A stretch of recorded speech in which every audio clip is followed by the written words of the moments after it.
Welcome to Coach2Scale, how modern leaders build coaching cultures.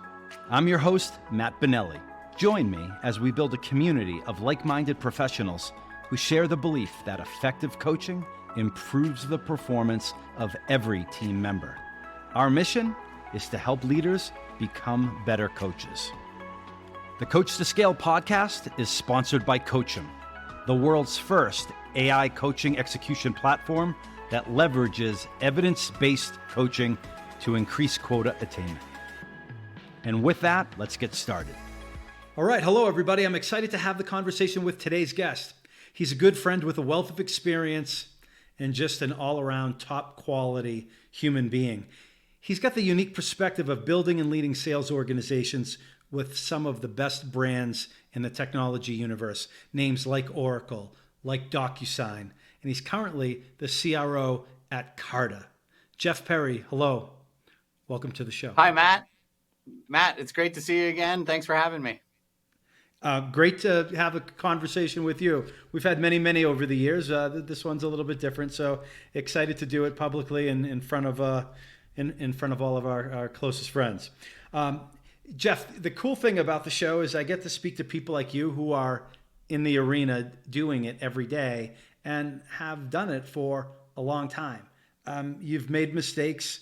You're human, but you've not only lived to tell about those mistakes, but you're willing to share them with your leadership team, with me on this podcast, and with others. You're a mentor to many. So let me jump right into it and toss a question over to you. And it's really, we'll call it a Mythbuster type question. So Jeff, Great. What's a common myth about coaching salespeople, sales leaders that you believe is a little bit misguided? Interesting. Tough one to get started, Matt. A couple things come to mind. It's supposed to be a softball. A couple things come to mind. I think there's the sort of natural thought that all salespeople are financially and monetarily driven, and I think the more you work with people, and the more you understand what motivates them, and I'm sure we'll get into a bit more of this through the discussion, but I think there's a lot more behind the scenes that salespeople actually care about than just the actual paycheck itself. So from a salesperson perspective, that's what I think about. From a leadership perspective, two things really come to mind. The first being, and I've experienced this through my career path, but sort of the notion that if you're a big company person, that you can't be a successful leader in a smaller company or a startup company. And I have found that to not be true. And I think it more depends on the individual and the ingredients that they have and the experiences they have and the drive and motivation that they have to be successful in a different type of role. So there's that as far as big company versus small company. Yeah. And then I also, another thing I may or may not have been accused of along the way is that a nice guy or a nice woman can't be a great leader. And I've also found that to be false along the way. I think that you can be a good person, you can be a nice person, you can also be tough and challenging and direct in moments that you need to be, while also kind of commanding the respect of the team and the people that you work with. And I find that people actually appreciate both sides of that. I'm reaching for notes from a recent podcast that I recorded that touched on one of the topics, that last topic you just talked about being a nice person, and you can't be a leader. Let's table that for a second. The first one you talked about was in terms of if you're a big company leader and very successful at that, you can't join a startup or a company in its more embryonic stages, right? Did I hear you say that right? Yeah, definitely. And this is something that I experienced back in 2015. I had a great run at Oracle, part of that time working with you, and I wouldn't trade that time or experience for anything. I was learning. Well, the time with growing. Me, probably, right? That I might table a little bit. Yeah, I don't blame you. Yeah. But yeah, so you got painted. Yeah, joking. But and I'm glad you brought it up. But you, like many others that did what we did way back when, and with a big successful company, you got painted into a box because you were very successful there, but you were there for a long time. And I think that's where you're going with it. Definitely, yeah. And I can remember a couple conversations distinctly with very prominent recruiters that had very interesting roles open at the time And I really had a challenge in getting them to put me in front of CEOs at that time to be a sales leader, because I was painted as a vice president at Oracle, big company, feet up on the desk. The team tells me at the end of the quarter how we did. And I just always felt like that's not how I operated. That's not how people like you taught me to operate. And I just needed a chance to have someone give me the opportunity to prove otherwise. And I was really fortunate, after a series of different interviews, and I met Lauren Alhaddif at DocuSign, who became a friend and a colleague and a mentor in many ways, and gave me an opportunity to prove myself as not just a big company guy, and could I do something really productive and make an impact and help scale a company that was smaller at that time. And that led me to the opportunity at DocuSign, which 4 years after that led me an opportunity to start even earlier at a much smaller company at the time in Carta. So I like to think that I helped sort of prove that myth wrong, to answer your original question. But that's also not the case, or what the path will be for everyone. It just happened to be the path for me. So is there a question? So now you are the person that's looking at leaders that want to come work with you, that have a different depth and breadth of experience. Some are, may be exactly what the opportunity presents itself at Carta, like they've done something exactly like that. But some of them might be coming from one of the larger companies that's out there. If you kind of hone in on someone that you like as a sales leader candidate, that came from that big company experience, and you're a little bit concerned, what's a question or two, like what are you looking at to ferret out to make sure that they don't fall into the, hey, I was just a cog in the wheel at this machine, and they're not going to be able to do what you need them to do at a smaller company that has different challenges than a company like Oracle or Salesforce or Adobe? Yeah, it's really timely. I actually spoke with a former colleague of ours last week who's going through this challenge now, and she was asking for some advice. And I really think there's two main areas. Number one is, of course, network helps and relationships help. So someone where you have proven track record of how you work and how you operate, then can me or the hiring manager translate those skills and say they're transferable to what I think we would need in a smaller company, and do I believe in you as a person and a leader to be able to make that jump. If you don't have the network to help you with that first opportunity, then you're going to have to do it by telling your story of what you contribute and how you contribute it. And that more is to the question of like the questions that you might ask in that, Matt. And I would probably ask that individual things like, give me an example of when you handled a situation like X, or how you thought about scaling a team. I don't care if it's in a big company, just demonstrate that how you think about how to handle some of these challenges as you'll go through those in a big or small company. Yeah. And I love what you said. Tell me about a time when you handled this situation. And look, it might not be apples to apples, but you're basically asking, a classic interview question. Tell me where you've done something like this before. And then you're smart enough to extrapolate whether that is transferable to what you're doing at Carta. Yeah. Right. I think so. And one of the big sort of, get over the hump moves for me. And when I was interviewing back in that 2015 time period was like, I'm done trying to pretend who I'm not. So I'm going to lean into who I am and what I do know and what my experiences are. And I'm going to tell that story instead. And if that means the recruiter or the hiring manager doesn't like me or doesn't think highly of me, then I might miss out on some of those opportunities, but I'll do a better job of telling the story of what and how I think I can contribute instead. And once I started doing that, that actually helped me figure out like what my talk track was, how I explain my experiences, how I work through different situations as a manager and a leader, that I could help translate that to whatever that new company might be.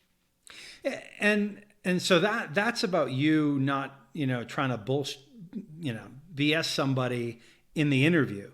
And as the interviewer, you need to be able to ferret through who's BSing you or not, right? So like when you say, tell me about a time you did this, like those are the types of interview questions that allow you to do that. But, you've also said basically, hey, look, you're comfortable in your own skin. You've had a tremendous amount of success at all different types of companies. And you talked about you are you're I said it in the top of the call, like just a great person, and you are, and I mean that with all sincerity, and anyone who knows you would say that and has said that about you. So it really goes toward that. What type of leader are you? Are you put in this box of you're a good person, compassionate leader, or are you a results-driven leader? And I think the point is you can be both. And right, Yeah. I mean, would you agree with that? I mean, just because you're a compassionate, empathetic leader doesn't mean you're not results-driven. How would you respond to that? Well, thank you for the kind words first. I appreciate it. But I also think that, I think you can be both. And I think, like I said in the beginning here, people appreciate working with or working for people that are genuine. And I think you can be a compassionate, empathetic leader while also being firm and demanding and build relationships with people that create trust over time, that allow you to ask for the little bit extra. I know you talk a lot about the 212 degrees and the boiling point. Like, you don't get to ask for that extra effort if you haven't earned that trust with people. And I think you can do that by being human and genuine, and you can also be firm and direct as needed. And I've found that over time, like that's the recipe that's worked for me, and it's worked even more because I haven't really had to change who I am. I think that's the genuine part of me, and I enjoy the work I do with people. I enjoy the people part of the business. I enjoy the results part of it as well. As you know, I was a baseball player in college. Like, I'm competitive. I want to win also, but I see both sides of the business: the people part and the results part. Third base, right? Pitcher, unfortunately. Busted him You there. usually call me the catcher, but yeah, thank you. Well, interesting storyline there. Well, I might as well tee it up. Who is that kind of famous Boston guy that also went to college with you, and he was a little bit behind you, but I think you know him as Tommy. Yeah, there is a guy named Tommy who was a couple grades behind me when I was at Sarah High School, and he was a really good baseball player at the time. Turns out he made the right choice and took the football path, and that worked out pretty well. Yeah. So Brady, I think he was drafted by. Was he drafted by the Expos or? He No. was correct. Yeah, Montreal Expos. I forget what round it was. I think it was an early teens round, but not a bad choice. 6'4", left-handed hitting catcher with a gun for a right-handed arm. So he probably would have had a great path in Major League Baseball. In fact, I've talked to our former coaches about that, who believe he would have made it in either sport. So Yeah. Crazy stuff. So you've always talked about the importance of culture, of team, of bringing the right mix of people together. When you think about fostering that type of culture, even a sales culture or coaching culture, what's important when you think about that? yes, it's interesting because it kind of ties to the question you asked before. Like, I think most people would probably consider me a locker room type guy, given that you played a college sport and, you would only associate yourself with males that are same age bracket as you, similar experiences. And actually what I've found once I got out of the college and sports experience, when I got into the business world, what I realized is the importance of diversity and creating more diverse teams. And it's one of the things I'm most proud of now is the opportunities that we've created for all different people, different genders, different ethnicities, and opportunities in leadership roles. And I couldn't be more proud of the work we did at Oracle and changing the profile and the landscape of what a diverse team looks like. I got to do that even again and further at DocuSign, and couldn't be more proud of the team that we've built and the opportunities that we've created for men and women inside of Carta as well. Yeah, no, really good to hear you say that. A lot of work was done way back when at Oracle, and I think, in my perspective, you've always been at the forefront of that, and working with you at Oracle, and then with you and Lauren. DocuSign was a client of ours. Carta is a client of ours, and I can honestly say it's always been one of the more diverse teams in the sales business that, as you know, can be dominated by a bunch of dudes sometimes. Not by choice. Well, our it industry, just happens. fintech sales, like, we're prone to that. But I really think the work we did at Oracle changed my frame of reference and what the profile of an ideal team should look like.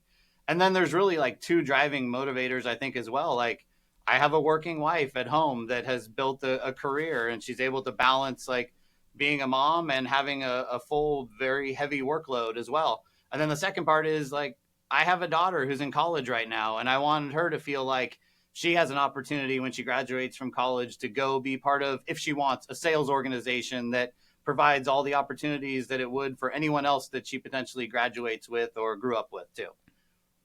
Yeah. Amen to that. So back to the business and talking, I want to talk about a this or that question. And so it's not an easy answer, but there's no right or wrong answer. Just gonna throw it out there and hear your reaction. So, Jeff, if you're a frontline manager, is it better to finish the year at 130% of plan, but only a third of your team makes their number? Or is it better to finish a little bit lower, let's call it 115%, but everybody on the team exceeds plan by a little bit? Everybody's 105%-ish. Well, can we have it be 130% and everyone achieves too? That's up to you, but that's a good answer. It's a good point. But well, that would be ideal. But I think understand what the question is, and like, sure, we have these peaks and valleys throughout the year, and we're a monthly business, and in part of our business, and other parts of it are quarterly. But what you really want to see is balanced, positive productivity and contribution.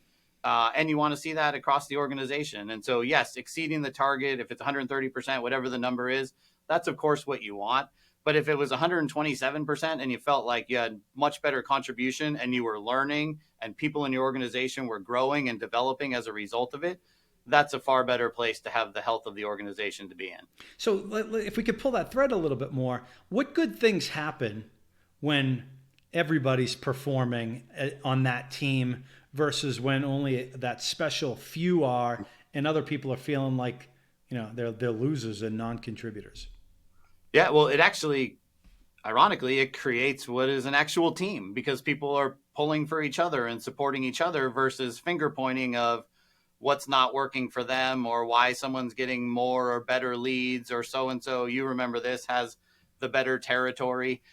We dealt with that for many years. And so when you have more balanced productivity and contribution, people are more inclined to be helpful and supportive of each other. And that means they're learning from each other.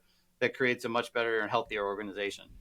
And so when you think about what you've picked up along the way, leading these just marquee sales organizations, do you have a recipe, a playbook, a framework for building this culture, for building this team that you focus on, even at a high level, Jeff? Yeah, I do. And I don't know that it's the right one, Matt, but it's what I've tried to do since, I think back in 2006 or 7, someone had the confidence in me or that saw the potential ingredients to say he's maybe not the perfect resume right now, but we believe in him potentially being a manager. And that led me down a path that I never even knew was a potential path for me. And so to me, it became like, how do I do this for other people? And how do I create a culture of people like trusting you and feeling like they're part of something, that they're not just a number and their leader cares about them as an employee, but also as an individual. And so I just try and, like I said earlier, be genuine and get to know people. That gets much more difficult when organizations get much larger. Obviously, right. You can't know everyone and go as deep with everyone, but I try and make an effort to make sure that I'm connected with people, that I'm interacting with them. In some cases, probably far too much in the weeds, but that's my way of staying close to the business and close to the people. It also shows people that like I care about what they're doing day to day. In fact, I was at the SaaStr conference that we sponsored last week, and I can't tell you how many people asked me like, "You're the CRO. Why are you working at the booth?" And I can't believe the question. I loved every minute of it. Like I was learning from customers, I was learning from prospects, I was staying in tune and in touch with what's happening and relevant in the industry. And maybe most importantly, I spent time with 9 of my other team members and got to know them better and showed them that like I'm in the trenches with them and I'm going to help them try and find and generate as much top of the funnel as we possibly can together. Yeah, well, leading by example, kudos to you. Let's talk about deals for a second. I know we've talked about a lot of deals over the time in different capacities, but when I work with leaders these days, especially when I work with frontline managers, it's a lot about the deal. And when I talk to individual contributors, they say all a manager ever really cares about is, the number, is the deal. And we know that's not the only thing, but it's very important. But frontline managers can over-index, right? They can focus too much on that at the expense of other important parts of the business, other important parts about the development of the individual. What advice do you give to those frontline managers who focus perhaps a little bit too much on the deal? Yeah, it's hard because you do have to focus on the deal, right? We're here to hit a number, and the only way you hit the number is by executing against those deals. One of the things I like to talk about and think about with the group is not just that deal, but how did we find the deal? So we understand how we can go find more and can we replicate it? And then the other part to it is I always ask, like, who else have you included in the deal? Because I think it might have been you that taught me this a long time ago, like, don't ever lose a deal alone and make sure that you've involved the right people, because you don't have to have all the answers. And if you're going to have an opportunity to win it, you might as well have the best people around you as part of your company or part of your team to help you win the deal versus trying to be the rep hero and win the deal on their own. That usually doesn't work out well. And I think, we've got hundreds of examples of this over time where the best deals that we've seen closed involve a great team of resources and SCs or product people. Oftentimes there's marketing support as well. It truly becomes the team effort. And I actually find that the AEs that are able to sort of release the ego part of like not having to be the sole focus of the deal actually are the ones that have better success overall. Yeah. So never lose a deal alone. I mean, especially in this environment where it's increasingly becoming a team sell and companies invest in the resources to support the team sell. If you're losing a deal alone, you're doing something wrong, right? No Lone Rangers. Because we don't want people to win the deal alone, right? It's when you win, it's, hey, who else helped you? But correct. when you lost, hey, what can we all learn, right? There's the benefit of different points of view and having not just a team that's diverse in terms of their ethnicity or their agenda, but diverse in terms of their experiences and their thoughts, right? That's right. Like that really, right? Would you agree with that? Totally agree with it. And I think it's actually been accentuated far more than any other time in my career now that it has at Carta. Like, I can't tell you how many deals Henry, our CEO, Henry Ward, and Charlie Keevers, our CFO, are involved in. And that could be like me saying, are we not good enough to get things closed without their help? I see it as the opposite. I'd rather include them because they're experts in these areas. I mean, Henry is brilliant and he's visionary. People want to hear from him and understand the future of fund admin and cap table management and equity management and creating equity for all. Like, why not have that person in the room helping you close deals too? Yeah, and so when you think about like having them close deals for you, right, or not for you, but with you, you're getting their perspective. And people like Henry and Charlie, they're brilliant, they're successful, they've been doing this, they've seen a lot, and so again, it goes into that diversity of thought and experience. One of our podcast guests, Bill Bagshaw, it actually dropped today, talked about what he talks about was the best people that he's coached in the past over his many years as a sales leader. The best people were the ones who soundboarded with most people. They brought their manager in. They brought as many people as possible that could come in and provide perspective. And it sounds like you're supporting that also in terms of just getting, people, different perspectives involved in looking at the deal, trying to solve the problem at hand to help the client and help get the ball over the goal line. 100%. Like, I love when AEs come to me or, send me a Slack and say, I saw you were connected to so-and-so. Would you mind sending an email to a customer? Or I saw they were connected with Charlie or Henry. Can we triangulate in those ways? Like, I love that you're thinking of all different ways to make sure that we've done everything possible to win as a team versus just trying to send a contract and hope that it gets signed. Okay. So let's talk through this just a little bit. And here's why. Jeff, the reason why we have this podcast is not just to hear ourselves talk, but it's to share experiences, to share ideas, to share tips, to debunk myths with people that are coming up behind us because they struggled with the same type of stuff we did. And there's a lot of individual contributors that are going to listen to this, a lot of AEs and AMs and SDRs. There's a lot of frontline or newer managers, newer leaders at every level that are going to listen to this. So I just want to make sure I heard you right. If, as the CRO of an organization, if somebody comes up to you, if a manager or a rep comes in, sees you in the hallway, or they see you on Slack or whatever it is, and they say, "Hey Jeff, I saw on LinkedIn that you're connected with Brendan Kalika, Dane Soleil, or XYZ person. Can you reach out to them and tee up a conversation? Or do you have any advice? I have this call coming up with them." That's not a sign of weakness to you, but that's actually a sign of strength, and you actually want more people doing that. Did I hear that right? 100%. Like, in fact, I would take it a step further and question, if you're not doing those things, why aren't you? All right. So in terms of coaching and leading, how does it change, if at all, in different market conditions? Because we're in a different market conditions. A lot of people would say right now, the peaks are as high as the valleys are low. But how would you address that? How does it change, if at all, in different market conditions?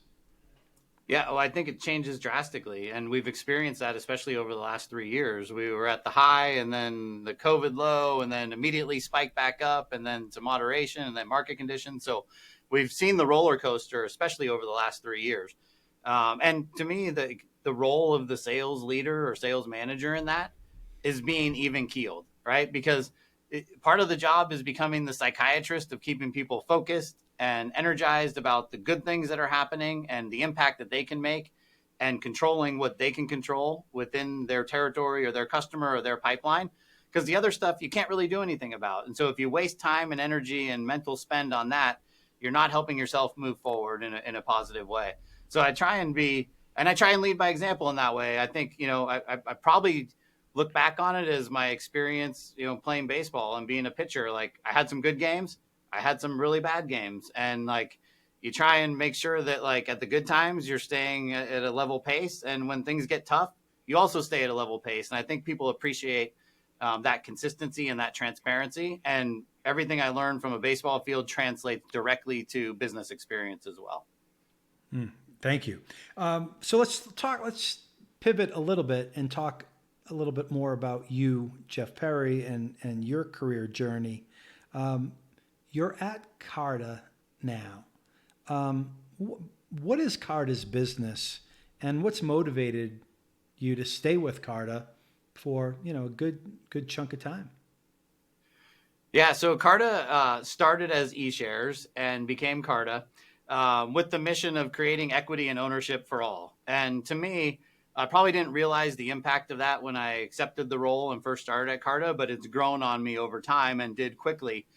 When you start to realize the impact that Carta can make on millions of people worldwide and helping them have equity in a company that they're working for, either as an employee or as an investor of some kind. And it's for every role. And so that's created ownership for people in an SDR role or in the CEO role. And to me, that's a wonderful thing. And we're creating opportunities for people to make sure that like they benefit from the impact that they're making at a company. And that's helped me want to stay as sort of the driving factor. There's other things inside of that, Matt. Like, you start to realize Carta is a complicated company, and we started as a cap table business, and we are managing cap tables for companies, and we're distributing equity to the stakeholders of either employees or investors typically. We have then since expanded, which is something I think is really cool. This was not even talked about when I first met Henry 5.5 years ago.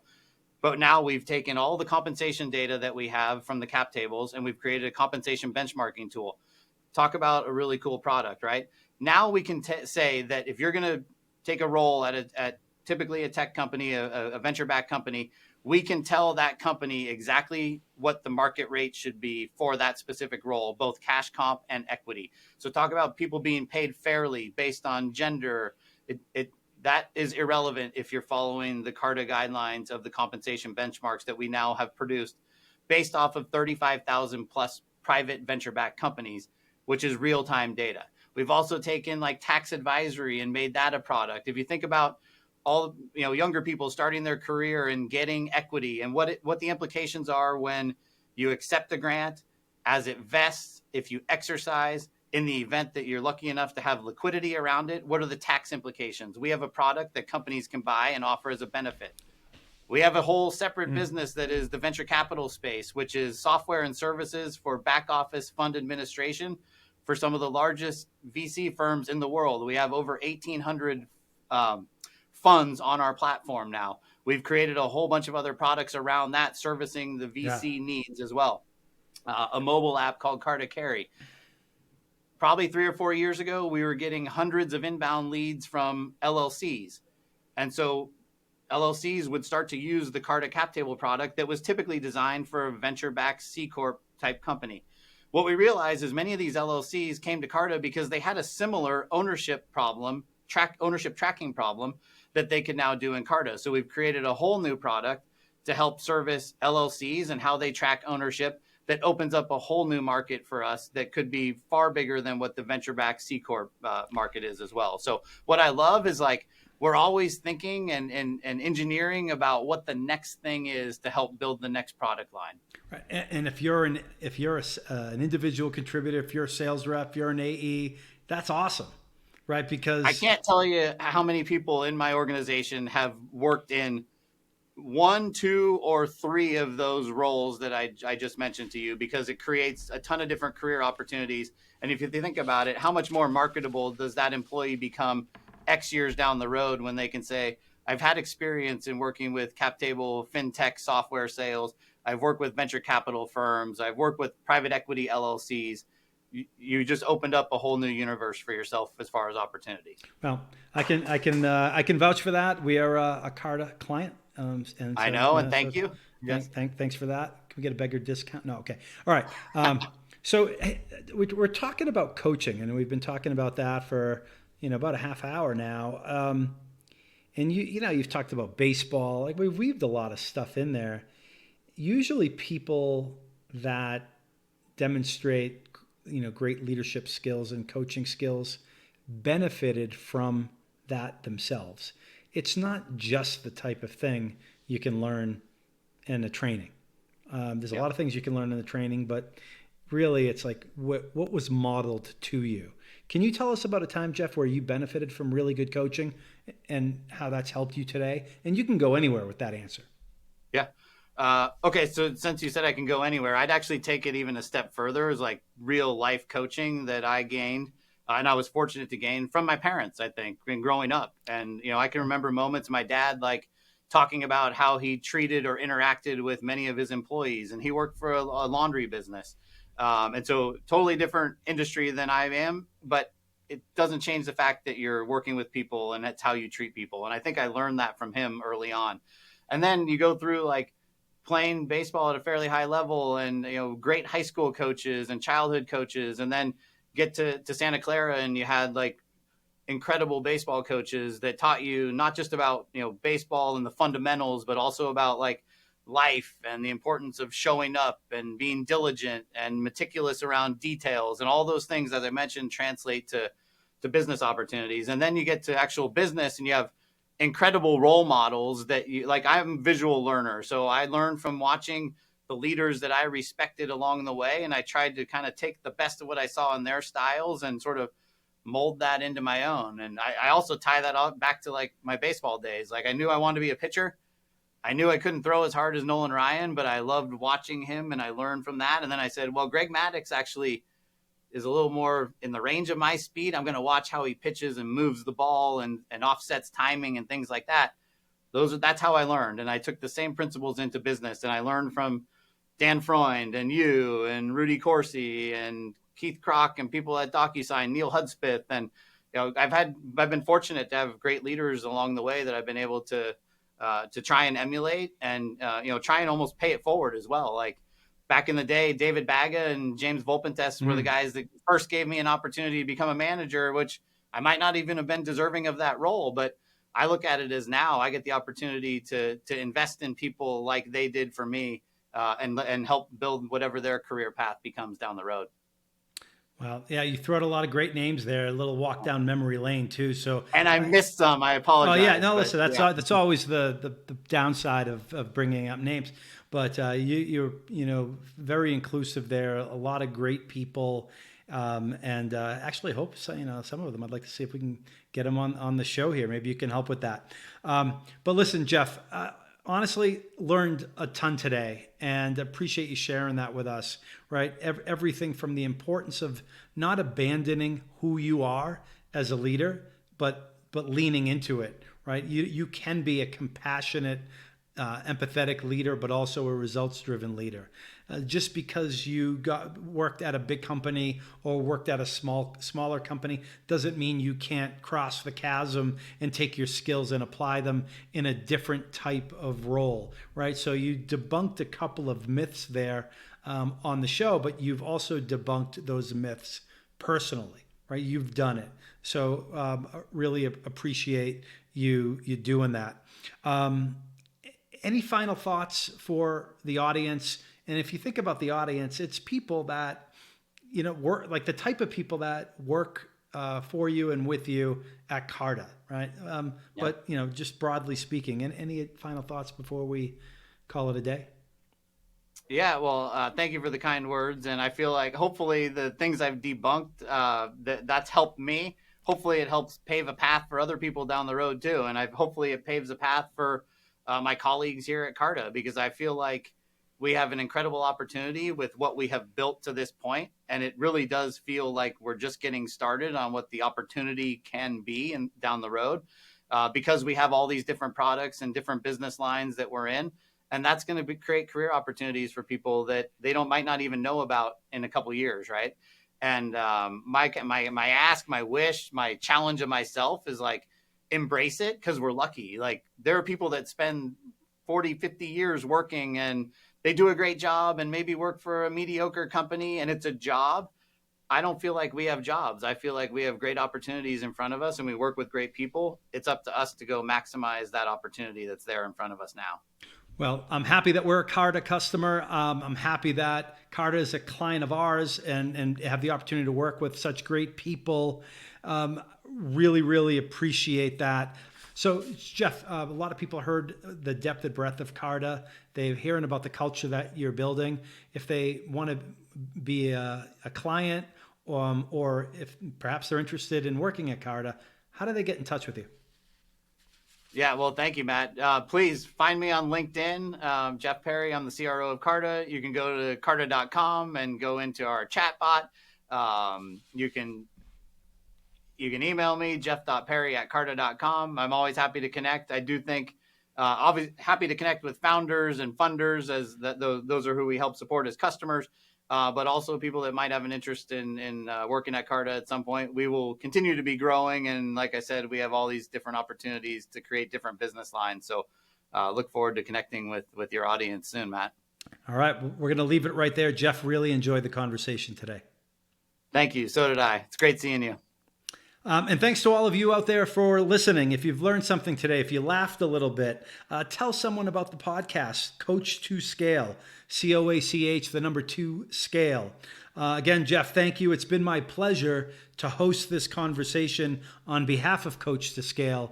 And until the next time, coach them if you want to keep them.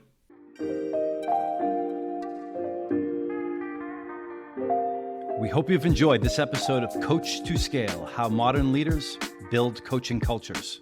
For show notes and other episodes, visit us at coachem.io. That's COACHEM.io. And follow us on Twitter at CoachemNow. See you all next week. Thanks for joining. And remember, coach them if you want to keep them.